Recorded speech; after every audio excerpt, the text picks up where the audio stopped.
നമുക്ക് എല്ലാ ചെയിൻസുകളിൽ കൂടുതലും നമുക്ക് ചെയിൻസുകളിൽ ഓവർഫ്ലോ ആയിട്ട് കൂടുതലും കസ്റ്റമർ വരുന്നുണ്ട്. അത് എങ്ങനെ എടുത്ത് കൊടുക്കാം, അതായത് എന്തുകൊണ്ടാണ് വരുന്നത് എന്താണ് ആദ്യം പറഞ്ഞു തരുന്നത്. ഓവർഫ്ലോ എങ്ങനെ വരുന്നത് എന്ന് ആദ്യം പറഞ്ഞു തരാം.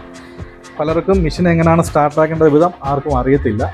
അത് നമുക്ക് 4 സ്റ്റെപ്പാണ് ഉള്ളത്. ആദ്യമേ നമുക്ക് ഒരു സ്വിച്ചിൽ ഇവിടെ നമുക്ക് 4 സ്റ്റെപ്പുണ്ട്.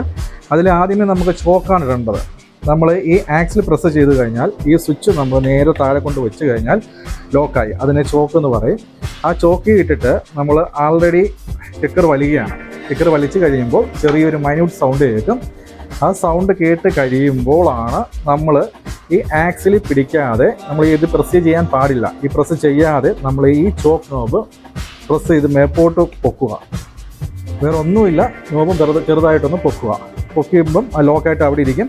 വീണ്ടും നമ്മൾ കിക്കർ വലിക്കുക. കിക്കർ വലിക്കുമ്പോൾ മിഷൻ റൈസായിട്ട് നല്ല ഓടും. മിഷൻ റൈസായിട്ട് ഓടുമ്പോൾ മാത്രം ഈ ആക്സിലേറ്ററിൻ്റെ സ്വിച്ച് നമ്മൾ വിട്ടുകൊടുക്കുക.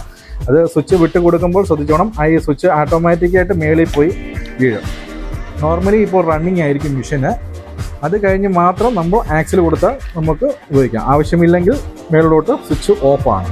ഇത് പലരും ചെയ്യുന്നത്, നമ്മൾ ഈ ചോക്ക് നോബ് ഇടാറില്ല. ഈ ആക്സിൽ പ്രസ് ചെയ്തിട്ട് ഈ ചോക്ക് നോബ് ഇടാറില്ല. അവർ പലരും ചെയ്യുന്നത് ചുമ്മാ ഓണാക്കിയിട്ട് ഈ സ്വിച്ച് ഓണാക്കിയിട്ട് മാത്രമേ വലിക്കാറുള്ളൂ. ഈ വലിക്കുമ്പോൾ നമുക്ക് സ്റ്റാർട്ടിങ് ഓഫ് ഫ്ലോ ആവും. പെട്രോൾ എത്രയും കയറി വന്നാൽ നമുക്ക് ഓഫ് ഫ്ലോ ആവും. സ്റ്റാർട്ടിങ്ങോളം വീണ്ടും അവർ വലിച്ചുകൊണ്ടിരിക്കും. പെട്രോൾ ഓഫ് ഫ്ലോ ആയി കഴിഞ്ഞാൽ മെഷീൻ പിന്നെ സ്റ്റാർട്ട് ആവത്തില്ല.